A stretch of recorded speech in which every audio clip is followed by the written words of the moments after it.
Joining me now, Democratic Senator Gary Peters of Michigan. He's a ranking member of the Senate Homeland Security Committee, also a member of the Senate Armed Services Committee. Just yesterday, he introduced a bill to stop the federal government from spending any taxpayer dollars at properties owned by the president. Tell me about that piece of legislation.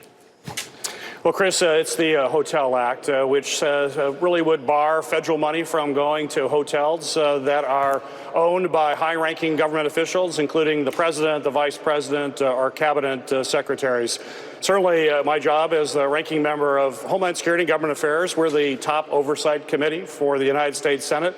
My job is to make sure taxpayer money is being spent the way it's intended, and not currying favor or used basically to line the pockets of a president or another high-ranking official. 35 of my colleagues have joined with me in this legislation. We're hoping to move it, hoping to talk with some of my colleagues in the House as well.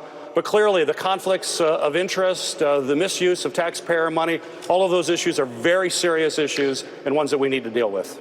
When you say 35 colleagues, I'm imagining that's 35 Democrats? That's correct. It seems to be prima facie obvious that it just should not be the case that any public money is being spent in the private businesses of the President of the United States over and above whatever the security retinue brings down to Mar-a-Lago, which itself is problematic. Like, do you think this is the kind of legislation the House would take up and pass? I certainly hope so. This is very straightforward. As you mentioned, this should not be going on. The legislation does create some exceptions, as you mentioned, for security staff. So if the president's at Mar-a-Lago and he has Secret Service, they certainly need to be close to him. So we'll deal with that.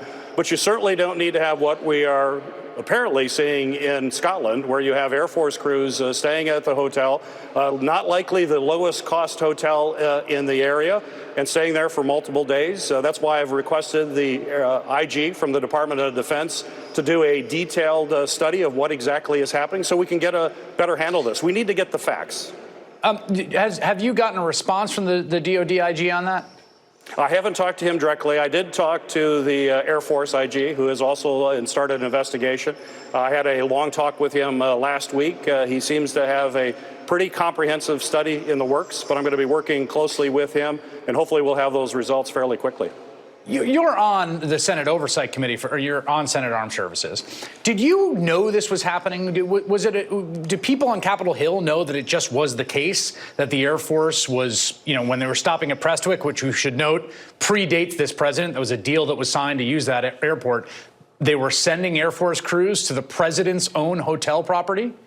No. I certainly had no knowledge. I don't know of any of my colleagues that knew that. The hotel is further away from the airport as well. It's a very fancy golf resort. I served in the Navy Reserve. I spent time, part of my training in places overseas. The military put me up in hotels, but I guarantee you they were not golf resorts that I stayed in.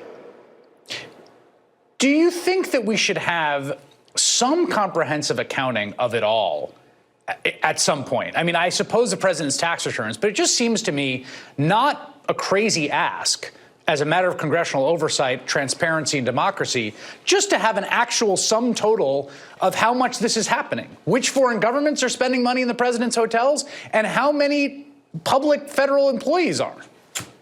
I think so, and that's we'll see what happens with the IG report related to what's happening at Prestwick and at Turnberry, but certainly we need to be looking at other areas where federal agencies or folks in the federal government may feel they need to do this in order to curry favor of the president. It clearly is the appearance of conflict of interest, if not an outright conflict of interest, and I know the taxpayers in Michigan want to make sure that that money is being spent in ways that further proper purposes, and lining the pockets of the president is not a government purpose that taxpayers want to fund. Final question. As the president has talked about being locked and loaded and waiting for essentially instructions from the Crown Prince about whether or not to strike in the wake of those strikes on the Saudi oil facilities, I believe two of your colleagues have already made the case, Marco Rubio and Lindsey Graham, if I'm not mistaken, that the president already has the authorization he needs to strike Iran. Do you agree with that? No, I don't agree with that at all. I don't know where they're getting that. I'd certainly like to see that argument, because we don't believe that the president has authority to protect Saudi oil, which is what he's saying, depending what the Saudi government would like him to do. Apparently, he said he may protect Saudi oil. I don't believe he has that authorization. And if he does, we're going to fight back very aggressively to make sure that that doesn't happen. All right, Senator Gary Peters, Michigan. Thank you so much. Thank you. Next.